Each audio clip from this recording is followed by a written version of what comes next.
First, by appreciating the hospitality of the government of Tanzania in hosting this very important conference, and in particularly the presence of the Honorable Deputy Prime Minister, which demonstrates the commitment that exists from the government of Tanzania, as well as the participation from representatives of maritime administrations in Africa, and the support not just to the implementation of the IMO rules, but the pathway to decarbonization.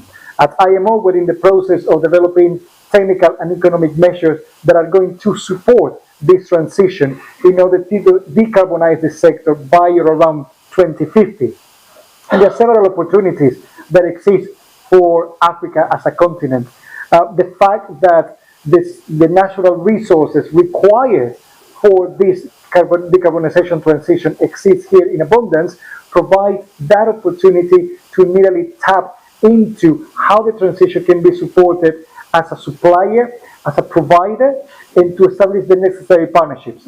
IMO continues to be committed in supporting all the nations of Africa in order not just to meet the goals of decarbonization, but in particularly to look into the opportunities that we are already exploring, from being a hub for renewable fuels, from increased participation of seafarers that are required for the upskilling and the utilization, as well as the handling of new fuels, new technologies, and operating the new vessels.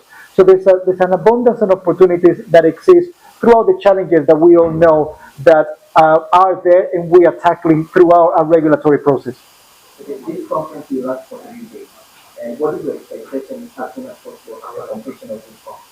My expectations after the completion of this conference is to look at the action plans and the decisions that are taken in order to implement not just the IMO instrument, but also the strategies that are developed in Africa.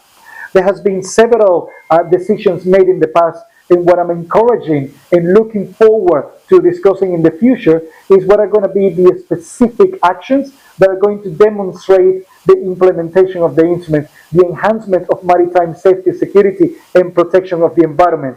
So it's the activities that you will put in place to demonstrate that we're not working just on the statements that we made, but actually being very proactive in the way that we support this global industry. I want to appreciate the government of Tanzania for hosting this very important gathering with all the maritime administrations in Africa. Now, this is the main reason why I'm here, but also to look into the progress that has been made in the previous sessions, as well as all the strategies that the different countries and the maritime administrations have put in place. This is the opportunity to get together, to work very proactively in how you cooperate and collaborate and help each other. The challenges ahead, from security, safety, and protection on the environment. But it's only by collaborating, and I don't mean that just using the word, but demonstrating how you can support each other, how you can share your experience and expertise, and how you can focus on the deliverables that are going to enhance the maritime domain in Africa and support the global economy.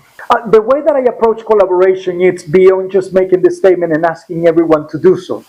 What I want from collaboration is the way that the countries share the challenges that they face when it comes to security, safety, the human element, diversity in the maritime sector, and the access to finance technologies and the new alternative fuels that would allow us to make the maritime sector more sustainable.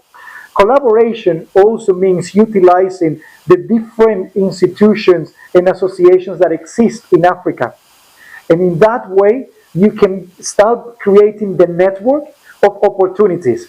And this is why the encouragement that I provide in using the word collaboration is the actions that I want everyone to take, and not just saying that we're going to collaborate.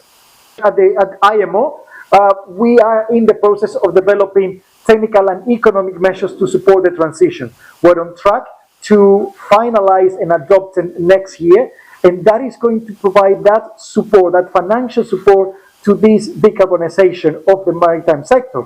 And it is very clear that we will start with the required needs of small island developing states and least developed countries, as well as developing countries. So it's the reason why we have created a strategy to decarbonize the sector by or around 2050 and introducing mandatory measures, not voluntary contributions, but mandatory measures in order to financially support the transition.